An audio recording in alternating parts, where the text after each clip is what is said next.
Hello friends, welcome to our Sayali fashion designer channel आणि मी आहे सायली. तर तुम्हा सगळ्यांचं आपल्या आजच्या नवीन अशा छानशा व्हिडिओमध्ये मी मनापासून खूप खूप स्वागत करते. तर कसे आहात तुम्ही? नक्कीच मस्त आणि मजेत असणार आहात. आणि आज मी तुमच्या सोबत खरं तर खूप सुंदर अशी ब्लाउज डिझाईन शेअर करणार आहे. ऍक्च्युली आपल्याला साडीनुसार बऱ्याचदा डिझाईन कशी बनवावी ही सुचत नाही. वेगळी युनिक अशी डिझाईन बनवायची असते आणि अशी डिझाईन बनवायची असते की ज्यामुळे साडी आणि ब्लाउज अजूनच सुंदर दिसावा. सो खास यासाठी आज मी तुमच्यासोबत खूप छान अशी ब्लाउज डिझाईन शेअर करणार आहे.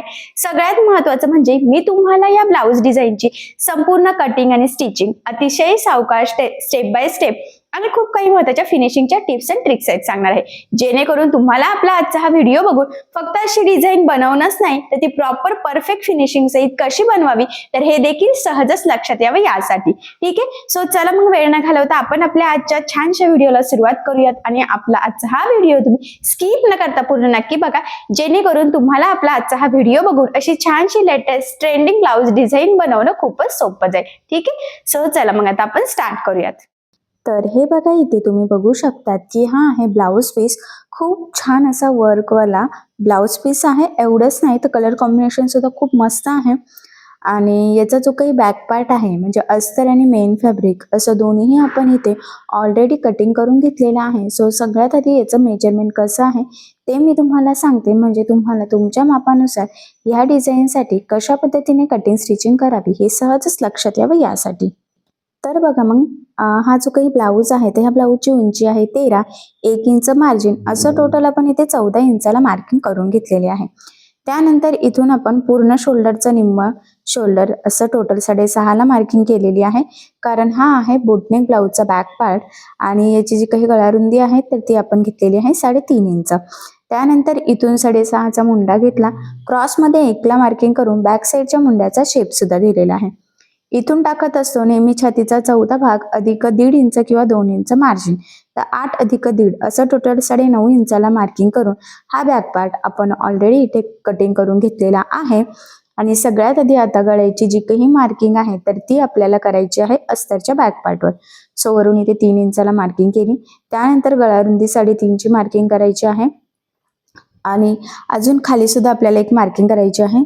तर बघा, मग मी इथे 7.5ला मार्किंग केली. पुन्हा 3.5 गळारुंदीची मार्किंग करून घ्यायची आहे. आणि पट्टीच्या सहाय्याने हे बॉक्स ड्रॉ करून घ्यायचे आहेत, कारण की ही आपली बेसिक स्टेप आहे. तुमच्या बोटनेकमध्ये कुठलाही गळा असो, आधी शेप ड्रॉ करण्याच्या आधी आपल्याला ह्या पद्धतीने 2 बॉक्स तयार करावे लागतात. त्यानंतर वरती सिंपल गोल गळ्याची मार्किंग केलेली आहे.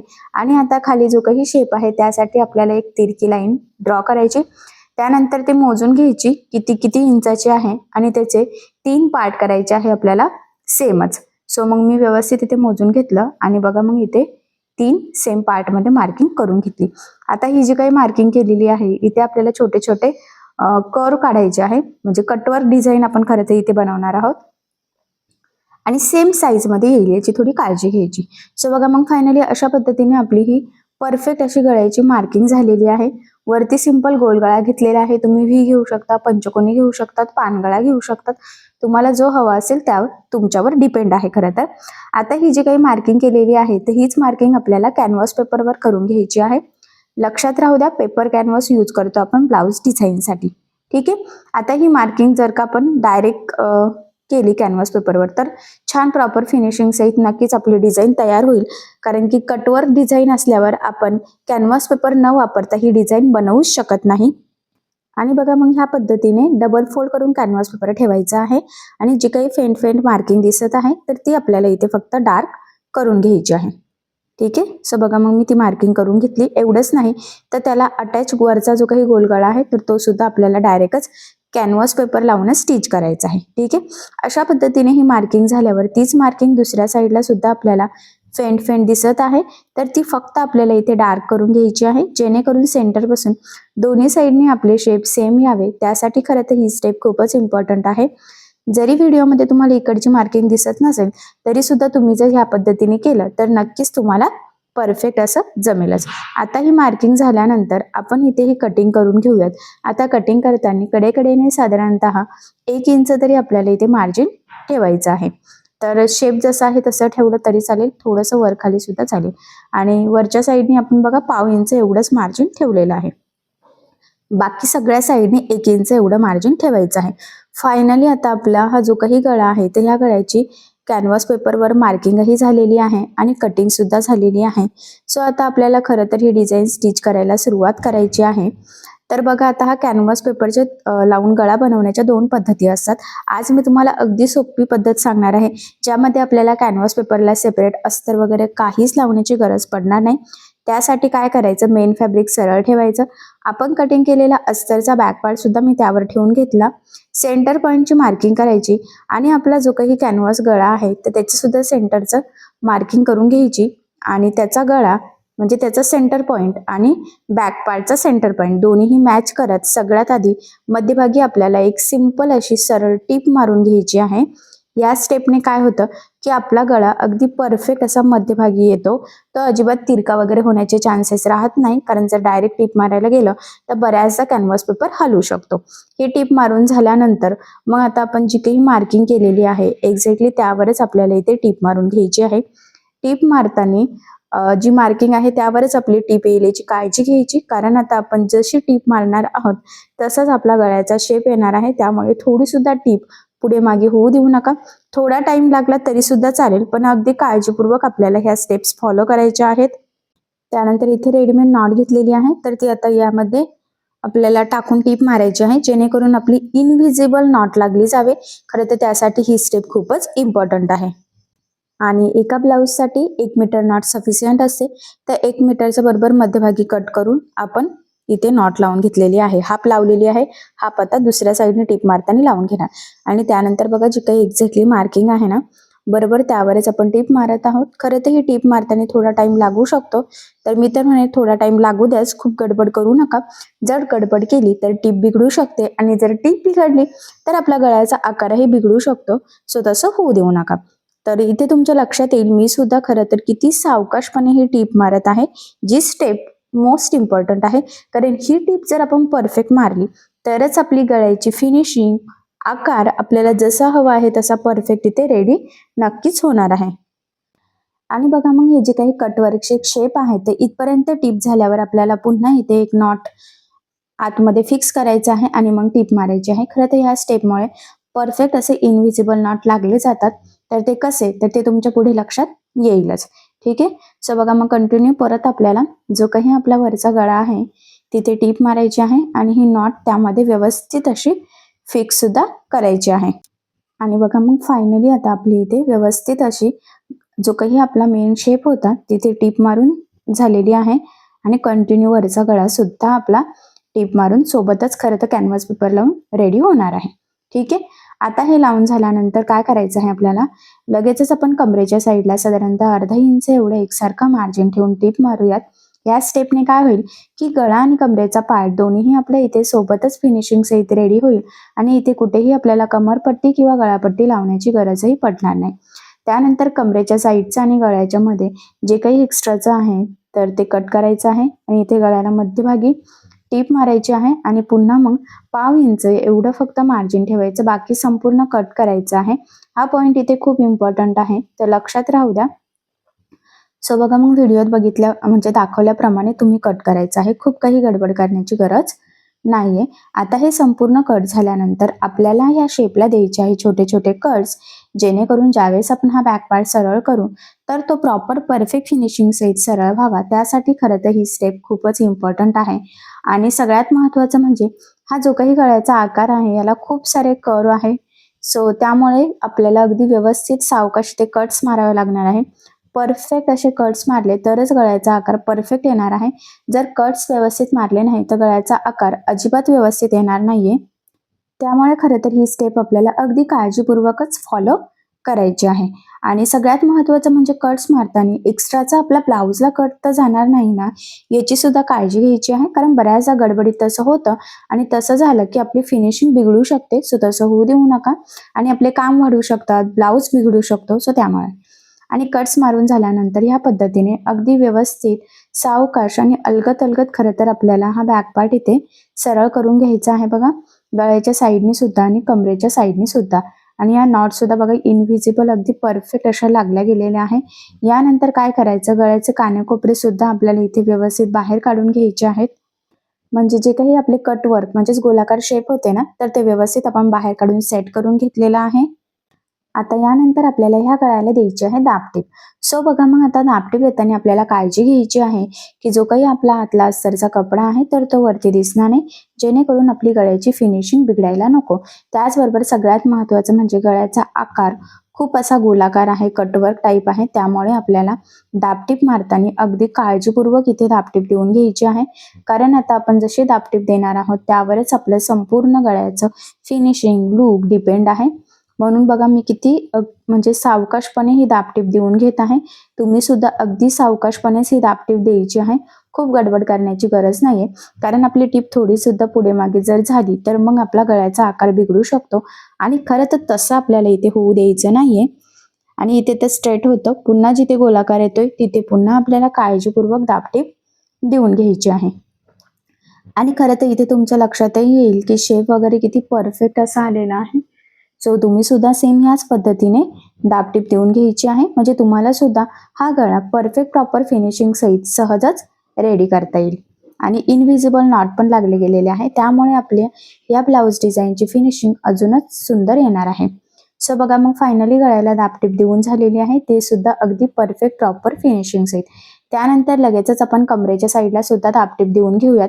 आणि इथे तुमच्या लक्षात येईल की गळा आणि कमरेचा पार्ट दोन्ही आपला सोबतच फिनिशिंग सहित रेडी होतोय. इथे कुठेही आपल्याला गळापट्टी किंवा कमरपट्टी लावण्याची गरज सुद्धा नाहीये. आणि बघा, मग फायनली आपला हा बॅक पार्ट इथे रेडी झालेला आहे. यानंतर काय करायचं, आता आपल्याला अस्तर आणि मेन फॅब्रिक एकमेकाला जोडून घ्यायचं. आता हे जोडताना जेवढं शक्य आहे तेवढं कमीत कमी मार्जिन आपल्याला पकडायचं आहे, कारण हे मार्जिन आपण कटिंग करताना कुठेही कॅल्क्युलेट केलेलं नसतं.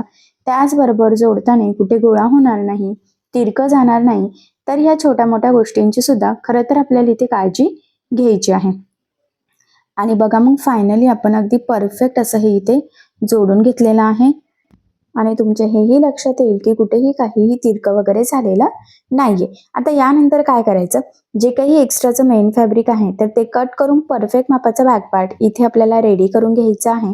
कारण तुम्हाला सगळ्यांनाच माहीत आहे, अस्तरवर आपण परफेक्ट कटिंग करत असतो, पण ब्लाऊज पीसचा कपडा आपण थोडंसं एक्स्ट्राचं मार्जिन ठेवून कटिंग करत असतो. खरं तर म्हणूनच मग आपल्याला सगळ्यात आधी ह्या पद्धतीने एक्स्ट्राचं कट करून परफेक्ट असा बॅक पार्ट रेडी करून घ्यायचा असतो. आणि फायनली आपला बॅक पार्ट इथे प्रॉपर परफेक्ट फिनिशिंग सहित रेडी सुद्धा झालेला आहे. ठीक आहे, सध्या आता हा बॅक पार्ट मी साईडला ठेवते. आणि आता पुढच्या डिझाईनसाठी आपल्याला इथे बनवायचं आहे पोटली बटन्स. ते सुद्धा एकसारखे बनवायचे आहे. त्यासाठी आपल्याला लागणार आहे थर्माकोलचे बॉल.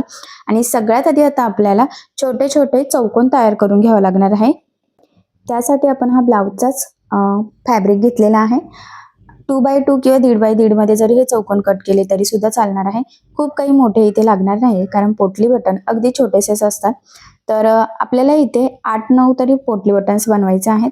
इथे मी थर्माकोलचा बॉल घेतला, त्यामध्ये बघा ह्या पद्धतीने पॅक करायचं आणि मग मॅचिंग धाग्याने आपल्याला खूप टाईटली फिरवत फिरवत इथे अगदी पॅक करून घ्यायचं आहे. पोटली बटन एकसारखे बनवण्याची ही सगळ्यात सोपी पद्धत आहे, कारण बऱ्याचदा ना जे काही आपलं फॅब्रिक असतो म्हणजे कपडा असतो तर त्याचे सुद्धा छोटे छोटे तुकडे करून आपण यामध्ये टाकून पोटली बटन्स बनवू शकतो. पण थर्माकोलचे बॉलने जरी बनवले तरी ते व्यवस्थित एकसारखे तयार होतात. फिनिशिंग लुक खूप सुंदर येतं आणि बनवायलाही सोपे आहे. त्यामुळे तुम्ही सुद्धा थर्माकोलचे बॉल यूज करून हे पोटली बटन्स नक्की बनवू शकतात. ते लवकर खराबही होत नाही, जास्त दाबलेही जात नाही, म्हणजे चपटे पण दिसत नाही, परफेक्ट असे गोलाकार दिसतात. आणि बघा, मग मी सगळेच आता सेम ह्या पद्धतीने इथे रेडी करून घेते. आणि हे आता आपल्याला डिझाईन बनवण्यासाठी लागणार आहे. असं ही पोटली बटन्स लावून जर डिझाईन बनवली तर डिझाईन अजून छान युनिक आणि उठून दिसते. तर तुम्ही सुद्धा नक्कीच बनवू शकतात. असंही आतापर्यंतचे संपूर्ण कटिंग स्टिचिंग मी तुम्हाला अगदी सावकाश आणि खूप सोप्या पद्धतीने सांगण्याचा प्रयत्न केलेला आहे, कारण डिझाईन आहे थोडीशी अवघड आहे. शेप वगैरे ड्रॉ करणं आणि स्टिचिंग करणं, एकदाचा गळ्याचा आकार परफेक्ट आला की बाकीचं काम मग सोपं आहे. सो बघा, मग फायनली आता उरलेले सगळे पोटली बटन्स मी इथे तयार करून घेते. आणि मग फायनली आपले सगळे पोटली बटन्स इथे रेडी झालेले आहे. तर आता आपल्याला ते गळ्याला लावून घ्यायचे आहेत. पण त्याआधी काय करायचं, हे जे काही नॉट दिसतंय ना, ते इथे सुद्धा आपल्याला खूप सुंदर असं लटकन बनवायचं आहे फॅब्रिकचेच.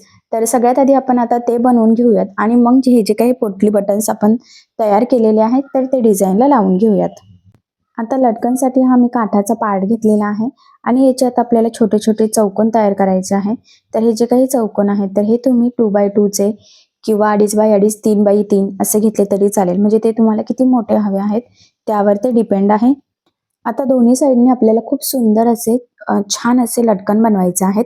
ते सुद्धा मस्त असं फॅब्रिक पासून, त्यासाठी भरपूर सारे चौकोन मी इथे कट करून घेतलेले आहे. त्यानंतर प्लेन फॅब्रिकचे सुद्धा आपल्याला 2 चौकोन लागत आहेत. बाकीचे आपण प्रिंटेड म्हणजे जसं ब्लाऊज पीस आहे त्याचे घेतले आणि हा जो काही पार्ट आहे तर हा आपण प्लेन जो काही साडीतला होता तर तो घेतलेला आहे. सगळ्यात आधी ह्यापासून बघा या पद्धतीने आपल्याला जे काही फॅब्रिकचं लटकन आहे सिंपल तर ते बनवून घ्यायचं आहे. खरं तर लटकन डिझाईन बनवण्याची ही खूप सोपी पद्धत आहे. सगळ्यात आधी ह्या पद्धतीने फोल्ड करून सिंपल अशी टीप मारायची, जेणेकरून पुढचं लटकन बनवणं सोपं जातं. आणि डायरेक्ट जर आपण जोडायला गेलो तर बऱ्याचदा ते प्रॉपर फिनिशिंग सहित तयार होऊ शकत नाही. त्यामुळे सगळ्यात आधी ह्या पद्धतीने क्रॉसमध्ये फोल्ड करून कडेकडेने टीप मारायची आणि जे काही एक्स्ट्राचं असेल तर ते आपण इथे कट करून घेऊयात, म्हणजे आपली लटकनची फिनिशिंग अगदी परफेक्ट येईल. आता यानंतर काय करायचं आहे, हे जे काही आपलं तयार झालेलं त्रिकोण म्हटलं तरी सुद्धा चालेल, तर ते आपल्याला सेंटरला 2 टोकं याचे फोल्ड करायचे आहे या पद्धतीने. त्यामध्ये आपल्याला टाकायचं आहे हे नॉट आणि हे नॉट टाकल्यावर पुन्हा असं फोल्ड करून इथे आपल्याला टीप मारायची. टीप मारताना सुरुवातीला आणि शेवटी डबल टीप देऊन लॉक करायचं आहे, जेणेकरून ते पॅक होईल आणि तिथून शिलाई निघण्याचे चान्सेस राहणार नाही. सेम त्याच पद्धतीने दुसऱ्या साईडचं सुद्धा आपण फोल्ड करून इथे टीप मारून घेऊयात. आता टीप मारून झाल्यानंतर जे काही एक्स्ट्राचं फॅब्रिक आहे तर ते अगदी व्यवस्थित सरळ कट करायचं. त्यानंतर आता आपण हे सरळ करूयात बघा ह्या पद्धतीने, आणि किती छान असं फुलाच्या पाकळी टाईप आपलं हे प्रॉपर असं लटकन तयार झालं. त्यानंतर आता छोटे छोटे त्रिकोण आपल्याला कंटिन्यू तिथे बनवायचे आहेत. तर बघा ते या क्रॉसमध्ये फोल्ड केले की त्यामध्ये आपल्याला खरं तर नॉट टाकायचं आहे आणि मग ते पुन्हा ह्या पद्धतीने फोल्ड करून तिरकी टीप आपल्याला टाकायची आहे. इथे सुद्धा टीप टाकताना आपल्याला डबल टीप द्यायची आहे आणि व्यवस्थित लॉक करायचं. त्यानंतर एक्स्ट्राचं कट करायचं आहे आणि मग हे मी तुम्हाला सरळ करून दाखवते बघा. तर बघा मग किती छान प्रॉपर असं परफेक्ट लटकन तयार झालेलं आहे. एवढंच नाही तर याला अजून आपल्याला 2-3 अजून त्रिकोण लावून घ्यायचे आहे, जेणेकरून आपलं एकदम बंच टाईपमध्ये खूप मस्त डिझायनर लटकन तयार दिसतील. आणि जर लटकन खूप सुंदर असेल तर ऑब्वियस आहे आपली डिझाईनही नक्कीच मस्त अशी तयार होणार आहे. तर बघा मग पुन्हा थोडंसं व्यवस्थित मोजून घ्यायचं आहे आणि सुरुवातीला डबल टिप देऊन लॉक करायचं आहे आणि शेवटी सुद्धा डबल टिप देऊन लॉक करायचं. सिंपल त्रिकोणी लटकन आहेत, पण त्यामुळे आपली ही डिझाईन अजूनच मस्त दिसणार आहे, म्हणजे लटकन डिझाईन.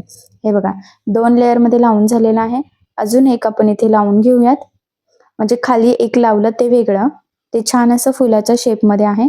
आणि मग वरती अजून आपल्याला इथे टोटल 3 लावून घ्यायचे आहे.